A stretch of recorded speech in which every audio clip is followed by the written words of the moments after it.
जब बच्चन जी को मैंने पहली बार जब देखा, सुपर पावर जुगाड़। तो किस तरह का जुगाड़ आप करते हैं भाई साहब? जुगाड़ मेरा एक ही चीज में होता है, मैं खाने का बहुत ज्यादा शौकीन हूँ। तभी आई वॉज बिट नर्वस।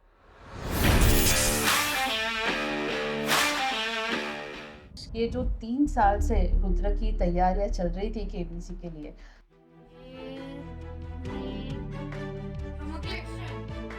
क्या ये तैयारी सिर्फ 3 साल की है या फिर ये पूरे 11 साल की है? पूरे मतलब 11 इयर्स जितना भी लाइफ जर्नी रही अभी तक, वो सब में मुझे बहुत ज़्यादा मशीन्स बहुत ज़्यादा फैसिनेट करते रहे हैं।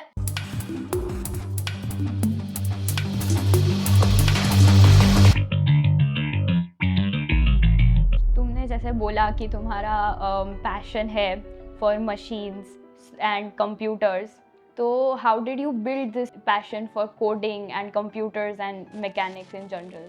मैं कह सकती हूँ that you love your country a lot.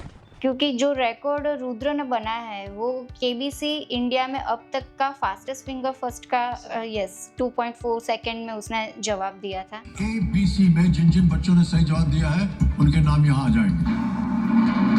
एक को छोड़ के सबने सही जवाब दिया, सबसे कम समय।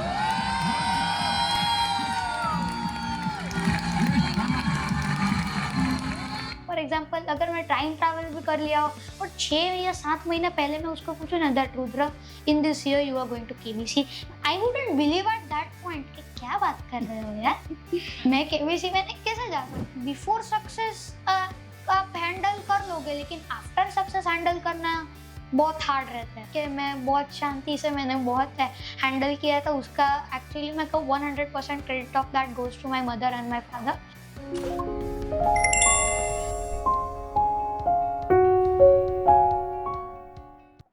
11 साल की उम्र में जब हम होमवर्क से डरते थे, तब इस बच्चे ने केबीसी के सवालों को हराया है।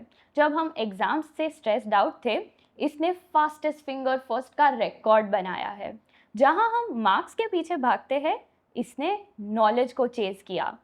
केबीसी अक्सर लोगों के लिए बस एक ड्रीम होता है, पर इसके लिए एक यादगार एक्सपीरियंस है। Hello everyone and welcome to प्रार्थना's POV. I am Navya Dave, a girl with head full of ideas and eyes filled with dreams, welcoming you to Children's Day special episode. I am honored to welcome Vadodara's KBC champion, Rudra Chitte. Fantastic. Thank you Navya for being a co-host with me today. And आज प्रार्थना's POV में रुद्र के साथ हमारे साथ और एक guest जुड़े हैं। हम सबको ये तो पता है कि behind every successful man there is a woman. ये कितना सच है कि नहीं मुझे नहीं पता, but behind every successful child there is definitely a parent. तो आज हमारे साथ ना ही सिर्फ रुद्र, पर रुद्र के साथ उनकी मम्मी भी जुड़े हुए हैं। So I am glad and honoured to welcome Mrs Rachna Chitte with us. Welcome Rachna ji, welcome Rudra to प्रार्थना's POV. Thank you so much. Hi Rudra, how are you? I'm fine. I was very excited to come to Pratna's POV and share my experiences with you. Thank you so much. Thank you so much. So, नव्या, आप बहुत excited थे रुद्र से मिलने के लिए। क्या पूछना चाहेंगे आप रुद्र से? सबसे पहले तो बच्चन जी के साथ आपके इंटरैक्शंस कैसे थे? कैसा लगा आपको वहाँ पर उनके साथ हाथ मिलाते हुए? बच्चन जी के साथ मतलब बैठ के उधर जाने में ही मतलब बहुत इट वाज आई थॉट कि बहुत बड़ा अचीवमेंट है ये। मैं जब बच्चन जी को मैंने पहली बार जब देखा, तभी आई वाज बिट नर्वस कि मतलब ये एक महानायक है। अब इनको हम कैसे इनके साथ बैठ के हॉट सीट पे मैं उनके साथ कन्वर्सेशन करूँगा। तो लेकिन मतलब over a period of time वो नर्वसनेस चली गई और उनको मैंने अपना एक दोस्त की तरह ही मानकर उनके साथ मैंने बातें की। बहुत अच्छा एक्सपीरियंस रहा था उनके साथ मेरा। मैंने उनको मेरे ड्रीम्स शेयर किए और साथ-साथ में मतलब मैंने जो तैयारी की थी मेरे घर पे, मतलब मेरे मम्मी, मेरे पापा के बारे में भी मैंने बातें की। रुद्र, आप बता रहे हो कि आप नर्वस थे, पर आप बिल्कुल नर्वस दिख नहीं रहे थे। इनफैक्ट आपने जो एंट्री मारी थी वो जूनियर बच्चन जैसी एंट्री थी, एकदम आपने मतलब डांस करते करते वहाँ पर एंट्री मारी थी। तो नर्वस तो आप बिल्कुल नहीं लग रहे थे। तो at this young age I must congratulate you कि बच्चन साहब को आपने बहुत ही कॉन्फिडेंटली फेस किया। आपने जो केबीसी की प्रिपरेशन की बात की कि जो आपने काफ़ी सारी चीज़ें एपिसोड में शेयर की है, बट आई एम श्योर कि जितना इजी वहाँ पर लग रहा था कि आप जो कॉन्फिडेंस के साथ आंसर्स दे रहे थे, उसके पीछे की जो स्टोरी है वो इतनी सिंपल नहीं हो सकती। तो रचना जी, आप कुछ हमारे साथ शेयर करेंगे कि ये जो 3 साल से रुद्र की तैयारियां चल रही थी केबीसी के लिए, क्या ये तैयारी सिर्फ 3 साल की है या फिर ये पूरे 11 साल की है? जी, प्रार्थना जी, मैं आपको बताना चाहूँगी कि जब से मतलब हमने रुद्र का बॉर्न हुआ तब से मतलब फर्स्ट डे से ही कुछ ना कुछ हम नर्चरिंग मतलब पेरेंट एज़ अ पेरेंट हम सिखाते हैं बच्चों को। तो रुद्र बाय बॉर्न ही वो मतलब गॉड गिफ्टेड उसका जो ब्रेन है वो आउटस्टैंडिंग, यस। कुछ भी मतलब जो भी आए इलेक्ट्रॉनिक्स में, तो कुछ भी इलेक्ट्रॉनिक्स की कंपनी के नेम, कंपनी के लोगोज़, तो वो फटाक से याद कर लेता था। तो तब से ही हमें लगा कि नहीं, इसका इंटरेस्ट इस साइड में ज़्यादा है, तो हमने वहाँ पे ध्यान देना शुरू किया। और धीरे-धीरे बीच में कोविड आ गया। कोविड में उसने through whom learning and through YouTube channels उसने ज़्यादा नॉलेज गेन करना शुरू किया। और उसके बाद फिर केबीसी तो रेगुलर ही हम घर में देखते ही थे। मेरे mother in law regular viewer है केबीसी के। तो वो रेगुलर पूछते रहते थे, बताते रहते थे कि हमारे घर में से कोई जाना चाहिए केबीसी में। और जभी भी एपिसोड देखते थे, कोई भी क्वेश्चन आए, रुद्र ट्राई करता था कि नहीं, ये आंसर होना चाहिए, इसका ये आंसर मुझे पता है। तो फिर हमें भी लगा कि नहीं, रुद्र में पोटेंशियल है केबीसी में जाने का, बस उसको थोड़ा पॉलिश करना ज़रूरी है उसके नॉलेज। तो फिर हमने ध्यान दिया, थोड़ी-थोड़ी प्रिपरेशंस शुरू करवाई। रजिस्ट्रेशन हम हर साल करते थे केबीसी जूनियर में रुद्र का। तो फिर 2-3 साल की मेहनत के बाद बस मेहनत रंग लाई और वो पहुँच गया केबीसी में। ये जो कुकर वाली आपने बात बताई ना रचना जी, ये मैंने रुद्र आपके पापा से भी ये मैंने सुना था कि आपका फेवरेट टॉय कुकर हुआ करता था, और एक दिन तो आप इतने ज़्यादा उसमें खो गए कि खाना घर पे पका नहीं और सारे कुकर को लेकर खोलकर आप बैठ गए थे। Do you remember those days? Actually तब मैं 3 साल का ही था, तो तो याद करना मतलब इट इज़ नहीं, एक्चुअली मतलब थोड़े मुझे पता है मैंने उसके साथ क्या किया था, वो सब क्या था ऐसा। लेकिन वो मतलब वो एक्चुअली आई थॉट कि वो मेरी क्यूरियोसिटी ही थी कि अभी एक्चुअली था क्या उस वक़्त मुझे ज़्यादा कुछ पता नहीं था। क्योंकि अब आप भी खुद ही बोलिए कि किसी 3 साल के बच्चे को क्या ही पता होगा। तो आई थॉट कुछ भी नहीं पता। तो मतलब एक्चुअली वो भी है कि जितना भी आप जियो, लेकिन लाइफ में आप सब कुछ कभी भी नहीं जान सकते हो। If it is even 100 years, 1000 years और इवन 10,000 इयर्स, नया नया नॉलेज आता रहता है। और उसको सभी को पूरे लाइफ पे सब कुछ जानना इज इम्पॉसिबल। मतलब उस वक्त तो मेरी क्यूरियोसिटी थी। और मतलब मुझे मशीन्स में पूरे मतलब 11 इयर्स जितना भी लाइफ जर्नी रही है अभी तक, वो सब में मुझे बहुत ज़्यादा मशीन्स बहुत ज़्यादा फ़ैसिनेट करते रहे हैं कि कैसे काम करते हैं। और ये तो उसका सिर्फ़ एक इंसिडेंट ही था। आप अगर मेरे घर पे आएँगे तो आपको बहुत से इंसिडेंट्स मिलने दिखेंगे। राइट। तुमने जैसे बोला कि तुम्हारा पैशन है फॉर मशीन्स एंड कंप्यूटर्स, तो how did you build this passion for coding and computers and mechanics in general?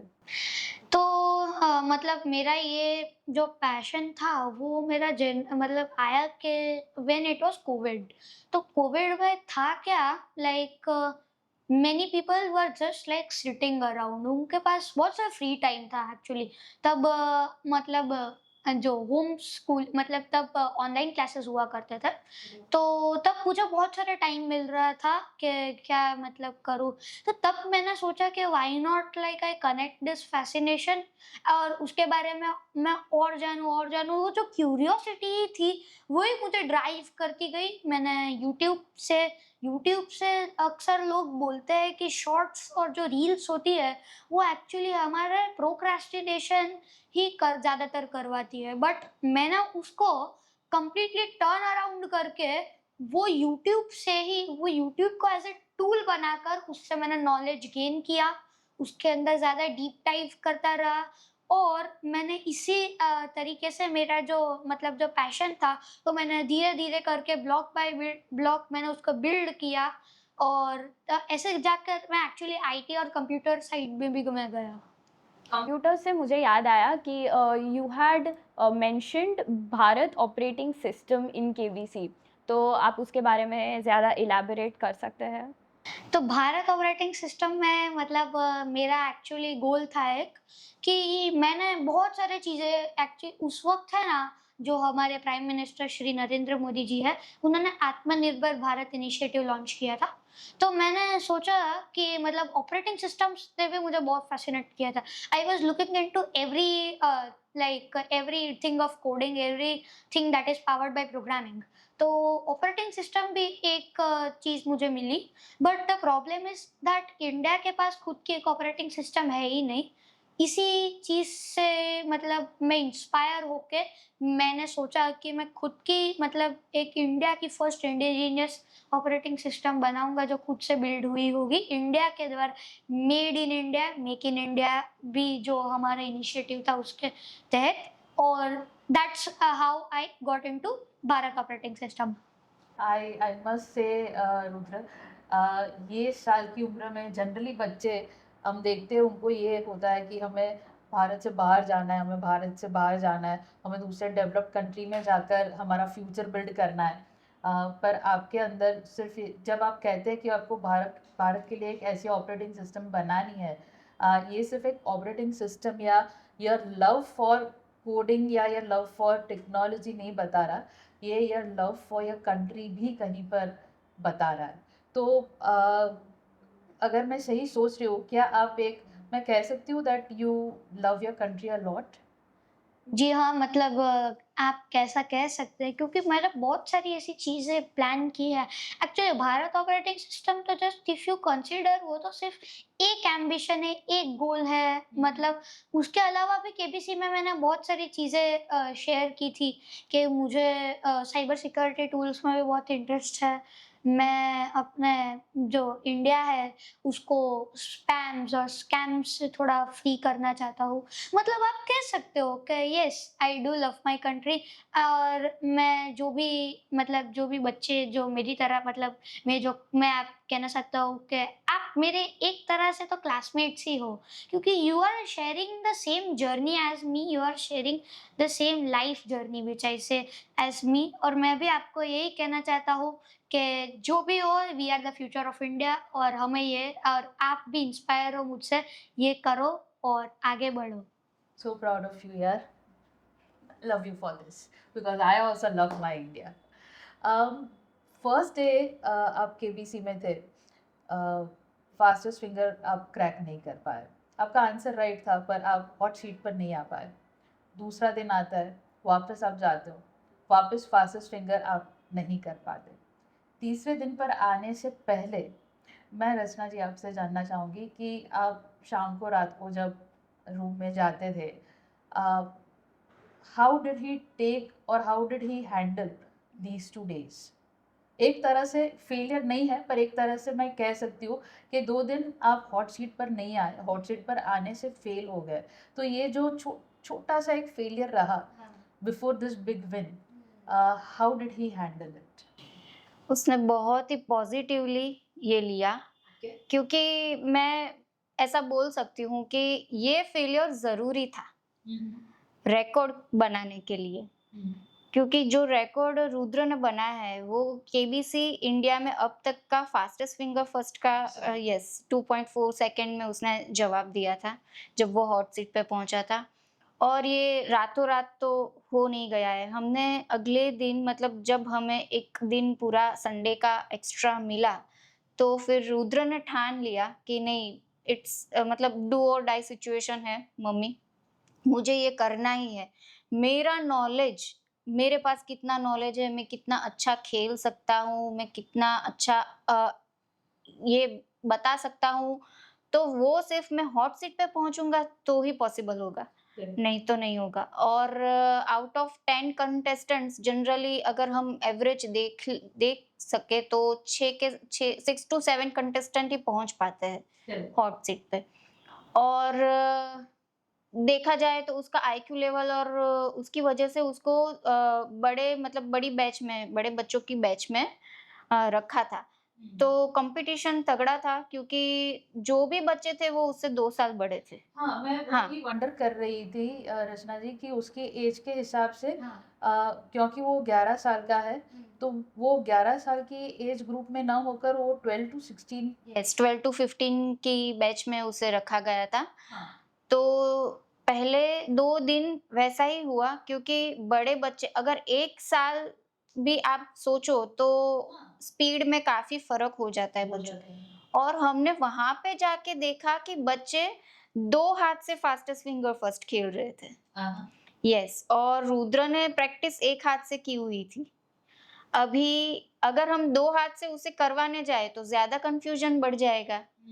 फिर हमने सोचा कि नहीं, एक ही हाथ से हाँ, एक ही हाथ से कंटिन्यू करते हैं, पर हम देखते हैं, हमने बहुत सारी 200 टू 300 चीट्स बनाई, fastest finger first chat GPT में से क्वेश्चंस निकाल के रुद्र को देते गए, रुद्र सॉल्व करता गया, हम रिकॉर्ड कर रहे थे उसकी सेकंड्स। फिर हमने देखा कि कहाँ पे उसकी गलती हो रही है, कहाँ से वो पेन नीचे से ऊपर ले जा रहा है या कैसे कर रहा है वो। उसके दिमाग में क्या थॉट्स चल रहे हैं आंसर देते वक़्त, वो सब हमने कैलकुलेशन करते वो 4 टू 5 सेकंड्स से हमने बिलो 3 सेकंड्स तक लाया रुद्र का जो भी है वो। और अगले दिन शायद 8 से 10 घंटे तक उसने तो मिनिमम किया ही होगा फास्टेस्ट फिंगर फर्स्ट की प्रैक्टिस। तो वो दूसरे दिन हमें दिखी उसकी मेहनत। आफ्टर केबीसी तुमने इतनी प्रैक्टिस की, इतना प्रिपेयर किया, so after KBC have you observed any change in your surroundings और इन योरसेल्फ कि तुमने कुछ सीखा हो केबीसी से, या फिर तुमने अपने पीयर्स में केबीसी के बाद कोई चेंज देखा हो?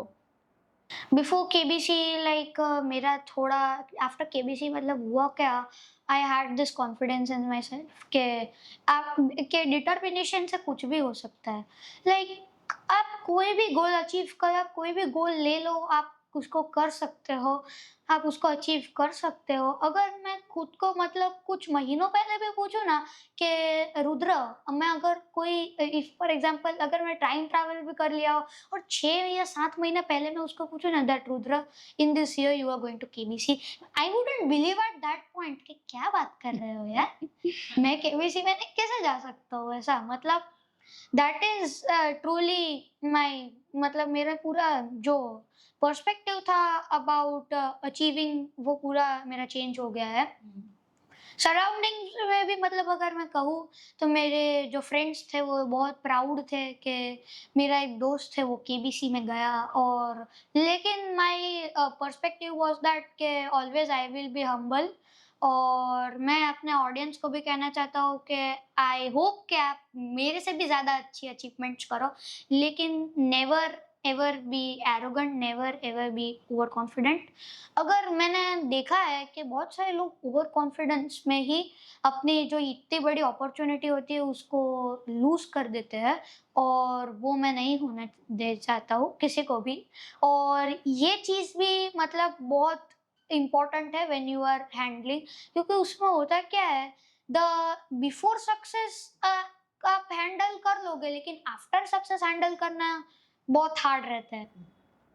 नहीं, आप जो बात बता रहे हैं रुद्र, मैं रचना जी आपको और रुद्र दोनों को, आप दोनों का पॉइंट ऑफ व्यू यहाँ पर समझना चाहूँगी।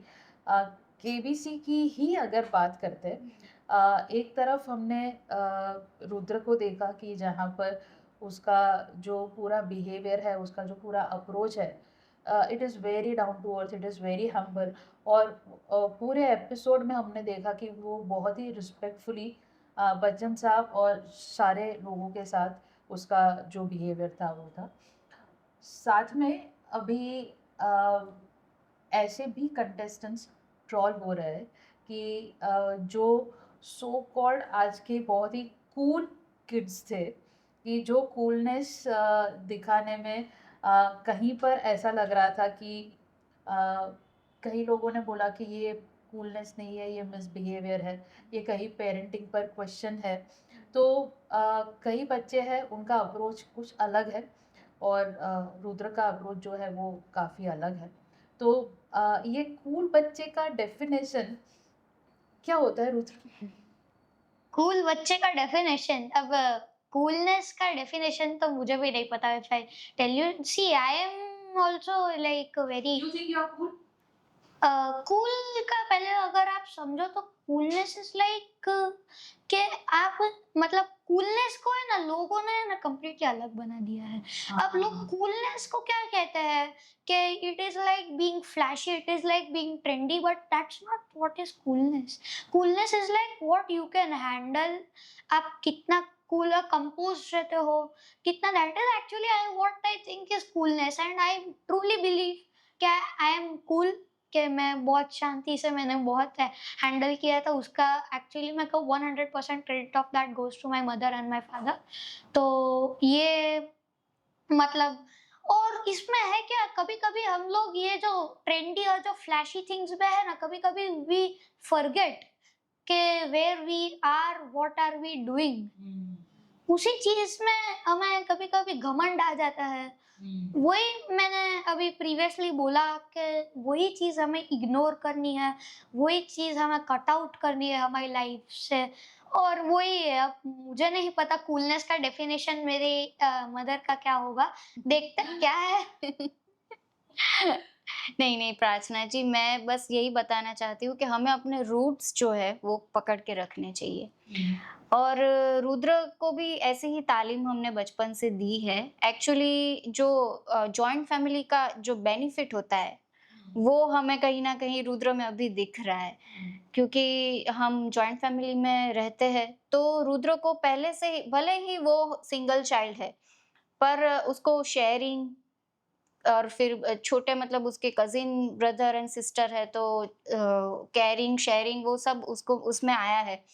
तो ऐसा नहीं है कि नहीं मेरी चीज़ है मैं किसी को नहीं दूंगा, मैं शेयर करूंगा सबके साथ। ये पहले से ही हमने सिखाया है। और एल्डर्स के साथ कैसे मतलब हमें बर्ताव करना चाहिए। मेरे mother in law father in law के साथ तो रुद्र की बहुत अच्छी बनती है एक्चुअली। तो वही सब आया है बस रुद्र में। इम्प्रेसिव रुद्र।